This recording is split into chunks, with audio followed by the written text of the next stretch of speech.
오늘 우리에게 주시는 하나님 말씀은 사도행전 6장 8절에서 15절 말씀입니다.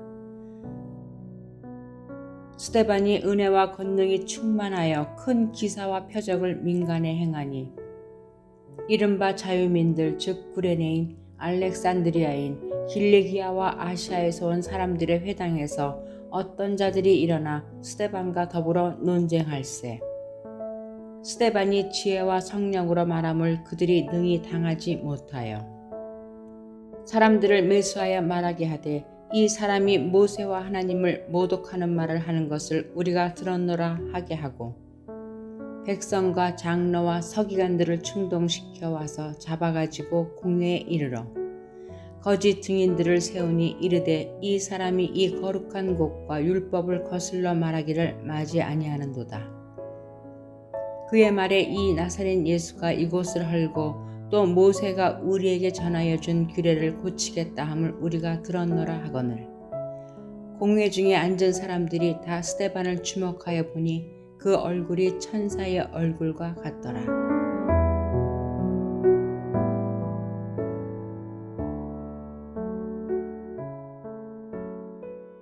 오늘은 사도행전에 기록된 스데반 집사님에 대해서 살펴보려고 합니다. 스데반이라는 이름의 의미를 혹시 아십니까? 스데반은 헬라어 원어로는 스테파노스로서 면류관이라는 뜻입니다. 면류관이다. 얼마나 귀한 이름인지 모릅니다. 스데반은 오늘 본문의 시작인 8절 위에 5절에서 초대교회가 교회 리더로 7사람을 선출할 때 이름이 제일 앞에서 등장한 사람이었습니다. 온 무리가 이 말을 기뻐하여 믿음과 성령이 충만한 사람 스데반과 또 빌립과 브로고로와 니가노로와 디몬과 바메나와 유대교에 입교했던 안디옥 사람 니골라를 택하여 7사람 중에 가장 먼저 이름이 나온다는 것은 그가 가지고 있는 영향력과 그에 대한 사람들의 관심이 얼마나 컸는가를 보여줍니다. 사도행전은 스데반 집사님의 이야기를 기록하는데 무려 6장과 7장을 다 할애했습니다. 오늘 본문의 시작이자 스데반 집사의 기록이 시작되고 있는 6장 8절을 보겠습니다. 스데반이 은혜와 권능이 충만하여 큰 기사와 표적을 민간에게 행하니 그는 은혜와 권능이 충만했다라고 했습니다. 초대교회에서 7집사로 세울 수 있는 조건은 우선은 6장 3절을 보면 성령과 지혜가 충만하여 칭찬받는 사람이었습니다. 여기서 성령이 충만한 사람이란 영적으로 성숙한 사람을 말하는 것이고 지혜가 충만한 사람이란 인격적으로 성숙한 사람을 말하는 것이며 그리고 다른 이들에게 칭찬을 받는 사람이라는 것은 다른 이들과 관계적으로 성숙한 사람이라는 뜻입니다. 이 7사람을 뽑을 때에 그 대표가 스데반이었고 오늘 본문인 8절에서는 또한 스데반이 은혜와 권능이 충만했다라고 기록을 하고 있는 것입니다.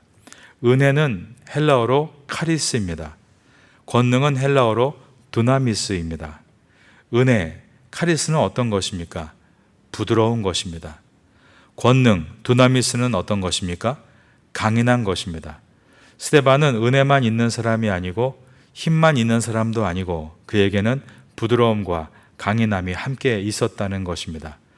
성경이 스데반을 성령과 지혜가 충만하고 칭찬받는 사람이었고 은혜와 권능이 충만했다 이 말을 바꿔 말하면 스데반은 정말 속이 꽉 찬 사람이었다라고 말하고 있는 것입니다.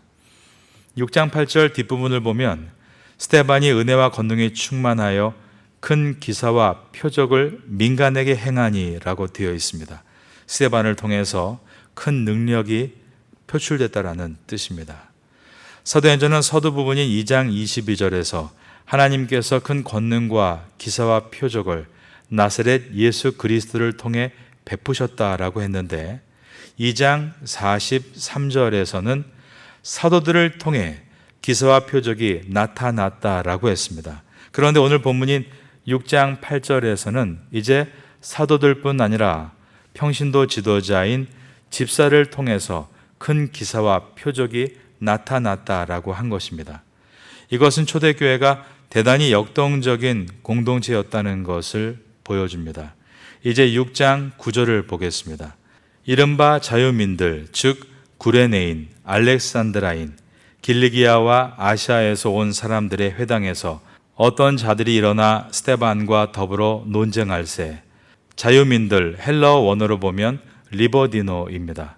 그래서 옛날 성경인 개역 한글에서는 이들이 모인 곳이 리버디노 회당이었다. 원어를 그대로 사용했습니다.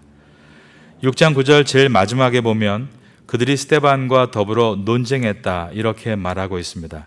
그렇다면 이들 중에 스데반과 1대1로 가장 크게 논쟁한 사람이 누구일까를 생각해 봐야 하는 것입니다. 여기에 구레네인, 알렉산드리아인, 길리기아인이 나오고 있는데 초대교회 인물 가운데 누가 길리기아 사람입니까? 바로 사도 바울이 길리기아 사람입니다. 사도행전 21장 39절에 보면 바울이 이르되 나는 유대인이라 소읍이 아닌 길리기아 다소시의 시민이니 라고 되어 있습니다. 사도 바울은 유대인이면서 로마 시민권자로 길리기아 다소에서 태어난 것입니다. 그의 이름은 원래가 사울이었습니다. 그는 베냐민 지파 중에 뿌리를 둔 정통 유대인이었습니다. 그는 7장에서 스데반 집사님이 설교하고 8장에서 순교할 때까지 스데반 집사님 앞에 있었습니다. 마지막에 스데반이 죽어야 할지 말아야 할지 찬반을 물을 때 그가 죽는 것이 가하다고 찬성표를 던진 사람입니다. 사도행전 8장 1절에 보면 사울은 그가 죽임 당함을 마땅히 여기더라 라고 되어 있는 것입니다. 성경은 사울이 훗날 바울이 되어 예수 그리스도의 사도로 헌신한 이 사울의 출현 앞에 스데반 집사님을 등장시켰습니다. 그리고 스데반 집사님이 리버디노 회당, 즉 자유민이 모인 회당에서 복음을 전할 때 구레네인, 알렉산드라인, 길리기아인들이 스데반 집사님과 논쟁할 때 그 속에 사울이 있었음을 보여줍니다. 사울은 학문이 깊은 사람입니다. 최고의 가르침을 주는 가말리엘을 스승으로 둔 문하생이었고 바리새파였습니다. 율법으로는 흠이 없는 자였습니다. 그러므로 지금 스데반 집사와 맞서서 논쟁하고 있는 대표는 바로 사울이었던 것입니다.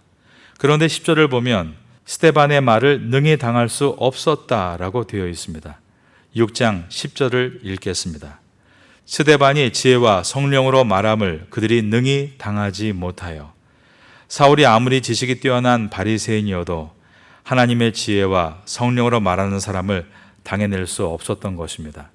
그리고 9절에 보면 논쟁했다고 되어 있는데 명확한 논리를 폈다라는 뜻입니다.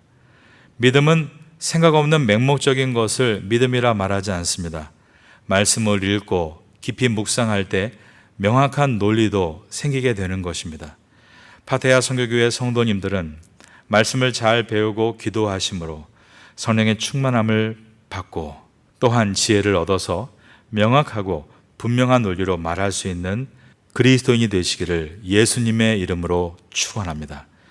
자유민의 회당, 사울을 대표로 하는 구레네인, 알렉산드리아인, 길리기아와 아시아에서 온 사람들이 스데반과의 논쟁에서 패하자 어떤 일을 꾸미는가 11절을 보겠습니다. 사람들을 매수하여 말하게 하되 이 사람이 모세와 하나님을 모독하는 말을 하는 것을 우리가 들었노라 하게 하고 사람을 매수하고 거짓말을 하게 만든 것입니다. 그리고 12절에 보면 사람들을 충동시켜 스데반 집사님을 피고인의 신분으로 공회 앞에 세웁니다. 12절입니다. 백성과 장로와 서기관들을 충동시켜 와서 잡아가지고 공회에 이르러 백성을 충동시켰습니다. 이 백성들은 일반인들입니다. 장로들을 충동시켰습니다. 이 장로는 원로들을 말합니다. 그리고 서기관들을 충동시켰습니다. 이 서기관들은 행정관들입니다. 이 말은 각계각층을 모두 충동시켰다라는 뜻입니다. 자신들의 뜻을 관철하기 위해 거짓으로 여론을 만들고 그 여론이 힘이 되도록 각 계층의 사람들을 선동하는 것은 매우 악하고 위험한 폭력입니다. 우리는 오늘 본문을 통해 배워야 할 것들이 있는데 그것은 여론 만들기, 선동하기, 이러한 행동이 얼마나 심각한 죄인가를 깨닫고 이런 일에 동조하지 말아야 하는 것입니다. 그리고 또 한 가지는 자신이 잘못된 것임을 깨달았을 때 깨끗하게 승복할 줄 알아야 합니다. 진리 앞에 승복할 줄 아는 법을 배워야 하는 것입니다. 이것이 소중합니다. 우리는 이길 때 성공했다라고 말합니다. 그러나 지는 법을 배울 때 우리는 성숙할 수 있는 것입니다.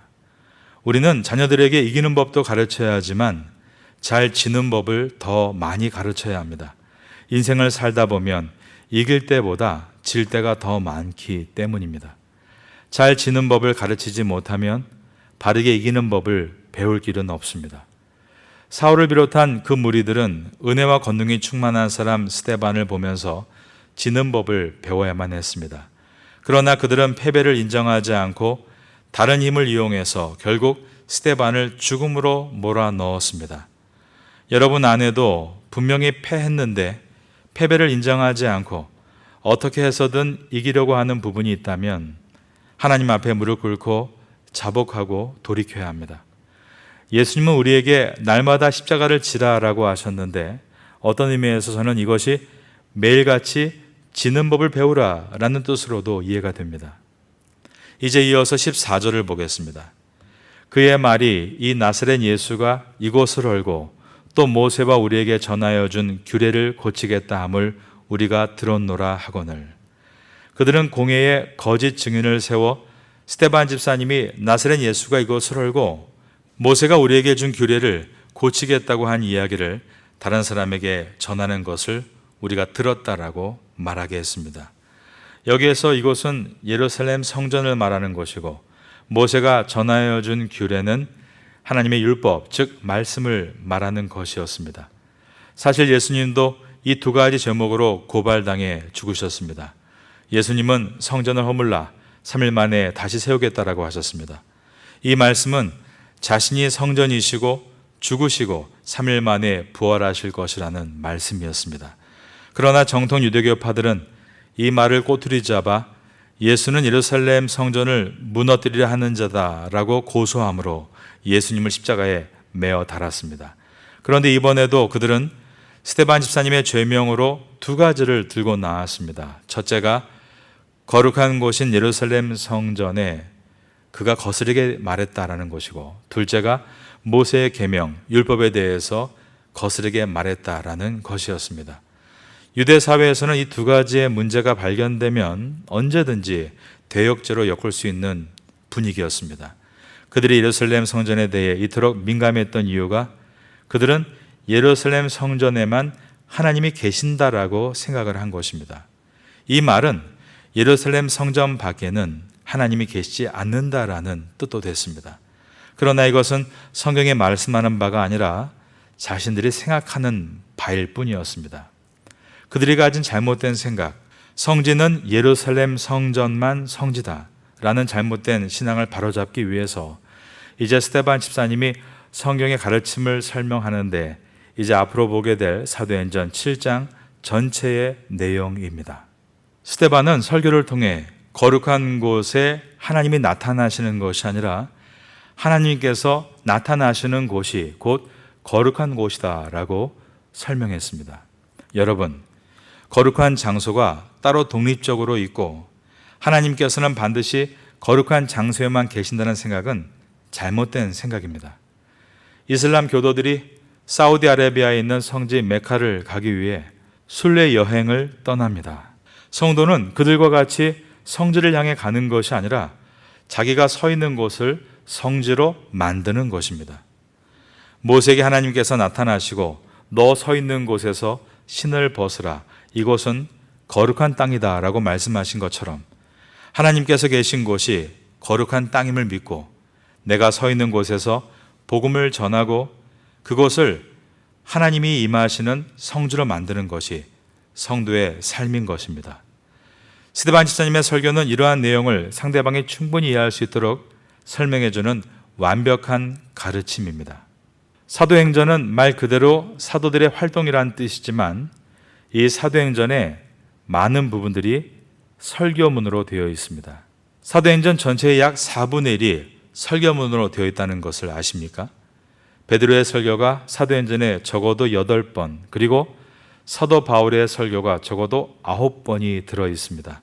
제가 적어도라고 표현하는 이유가 직접적인 연설문의 형태가 아니어도 간접적으로 연설이라 말할 수 있는 내용들이 들어가 있기 때문입니다. 그 외에 예수님의 친동생이자 예루살렘 교회의 핵심 리더였던 야고보의 설교도 들어 있습니다. 그런데 이와 같은 많은 설교문 중에 가장 긴 설교문은 바로 스데반 집사님의 설교문입니다. 스데반 집사님은 베드로와 바울과 같이 목회자나 사도가 아니라 평신도 지도자였습니다. 그런데 사도행전에서 평신도 지도자의 설교문을 이처럼 가장 길게 기록해 놓은 것은 그 속에 깊은 의미를 담고 있는 것입니다. 그것은 사도행전은 사도들, 즉 오늘날의 목회자들만이 따르고 도전받아야 될 말씀이 아니라 모든 성도가 따르고 추구해야 할 말씀이라는 것입니다. 1517년 종교개혁이 일어났을 때 마틴 루터는 신앙이 처음 초대교회와 같은 신앙으로 회복되어야 한다라는 것으로 두 가지의 핵심을 선언했습니다. 첫 번째가 이신칭의입니다. 구원은 행위로 얻는 것이 아니라 믿음으로 얻는 것이다. 두 번째가 만인 제사장론입니다. 사제만, 목회자만 하나님의 제사장이 아니라 성도는 모두가 하나님의 제사장이어야 한다라는 말이었습니다. 베드로전서 2장 9절에 있는 말씀입니다. 그러나 너희는 택하신 족속이요 왕 같은 제사장들이요 거룩한 나라요 그의 소유가 된 백성이니 이는 너희를 어두운 데서 불러내어 그의 기이한 빛에 들어가게 하신 이의 아름다운 덕을 선포하게 하려 하심이라. 모든 성도는 택함 받은 족속이고 왕 같은 제사장이라고 한 것입니다. 그러므로 사도행전은 의도적으로 평신도 지도자였던 스데반 집사님의 설교문을 가장 많은 분량을 할애해 기록하므로 성도의 수준은 자신의 구원을 위해 작은 지식을 쌓는 것에 멈추는 것이 아니라 남을 구원하기 위해 말씀을 배우고 준비해야 하는 사명이 있음을 보여준 것입니다. 그리고 스데반 집사님은 초대교회 역사에 있어서 최초의 순교자가 됩니다. 순교는 한 알의 밀알이 땅에 떨어져 죽는 것입니다. 그러므로 많은 열매를 맺게 되는 사실은 엄청난 영예입니다. 또한 거친 세상으로부터 하나님의 품으로 불러가시는 큰 축복입니다. 이러한 영예를 사도가 아닌 평신도에게 먼저 주셨다는 것은, 그리고 사도가 아닌데도 그의 설교문이 사도행전에 가장 길게 기록되어 있다는 것은 직분에 있어서 하는 일에 있어서는 서로가 다를 수 있지만 성도로서 받은 사명의 무게는 결코 다를 수 없다는 것을 보여준 것입니다. 사도 베드로가 설교를 했을 때 사람들의 마음이 찔리고 3,000명이 우리가 어찌할꼬 탄식하며 회개했습니다. 그런데 스데반 집사님이 설교를 했을 때 사람들이 베드로 때와 같이 마음이 찔렸지만 탄식하고 회개한 것이 아니라 강팍해져서 스데반 집사님을 돌로 쳐서 죽였습니다. 그러므로 사도 베드로의 설교는 성공한 복음, 스데반 집사님의 설교는 실패한 복음이라고 말할 수 있는가? 결코 그렇지 않습니다. 복음에는 실패가 없습니다. 복음은 전해진 것 자체가 이미 승리한 것입니다. 그 복음은 반드시 하나님의 능력이 되어 은혜로 돌아올 것이기 때문입니다. 오늘 본문의 마지막 절인 사도행전 6장 15절을 보겠습니다. 공회 중에 앉은 사람들이 다 스데반을 주목하여 보니 그의 얼굴이 천사의 얼굴과 같더라. 스데반 집사님이 천사의 얼굴을 하고 있는 이유는 자신의 사명을 다 마쳤기 때문일 것입니다. 그러므로 스데반 집사님은 빅팀, 희생자가 아니라 빅토, 승리자입니다. 사도행전은 스데반 집사님의 삶과 설교와 죽음을 통해 한 사람의 등장을 예고합니다. 바로 바울 사도입니다. 사울이었던 그가 어떻게 회심하고 바울이 되어 온 열방의 복음을 전하는 사도가 될 수 있었는가? 사도행전은 그 이유를 그가 스데반 집사님 같은 위대한 신앙인을 만났기 때문이다라고 설명하고 있는 것입니다. 사울이 어떻게 회개하고 주님께 돌아왔는가?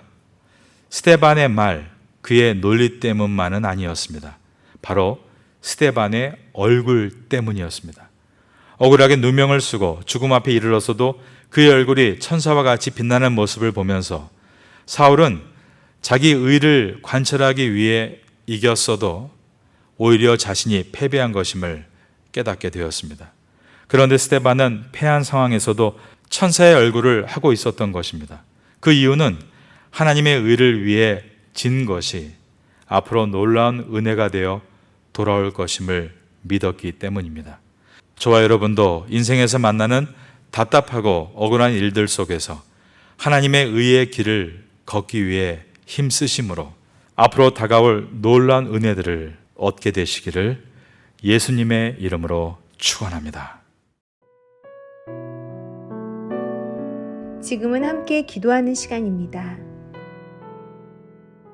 6월의 공동 기도 제목은 첫째, 하루의 첫 시간을 기도로 시작하게 하소서. 둘째, 직장에서 학교에서 기도로 시작하게 하소서. 셋째, 사도행전을 통해 기도의 능력을 배우게 하소서. 넷째, 7월 한인 디아스포라 목회자 포럼과 장애인 사역 1주년 행사를 잘 준비하게 하소서.